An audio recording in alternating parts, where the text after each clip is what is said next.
Hey, what's up? Welcome back to another video and a view into Huck's World, and today we're bringing you the watch face of the day. It is Friday, we made it, the weekend is here. What are you gonna do?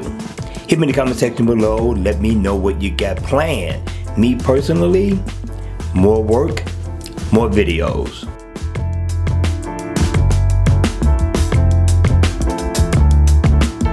Hey, what's up guys? Welcome back to another video. Today I got the Gear S3 watch face of the day. This one is looking good. The name of the watch face is called Gear S3 S2 Mod 12 Hours. Now, I believe I paid 84 cents in the Gear Manager store. Listen, this is doable. 84 cents, it's not a bad deal at all for such a nice watch face. Now, in always on mode, you're gonna get a classic look. The classic look is always good to see your time at a glance. But when the watch face is on, the design is incredible. I like the look. It stands out among any other watch face that I have saw thus far. Now, what I like about it, first of all, it has the Gear S3 written up at the top, and I'm rocking a Gear S3. But I like the fact that it's an analog watch face. Down at the bottom, you're gonna get info on your battery, your steps, and your heart rate.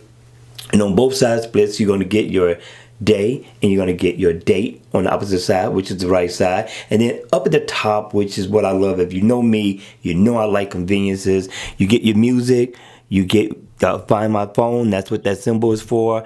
You also get settings, you go into your email if you want to, and you got your weather. It seems like he put the essentials up here that people would normally use, and this is what I'm liking about this watch face, so I thought you would too. Now, you can't customize the color or anything like that, but it has a nice, I want to say classic / modern look. It's not a bad look at all. Alright you all, that's going to be it for the watch face of the day. I hope you enjoyed it, and if you did, please make sure you hit the like button on the way out, and if you want to see more videos like this, then please make sure you subscribe to my channel, and make sure you hit the notification bell before you leave. Don't forget.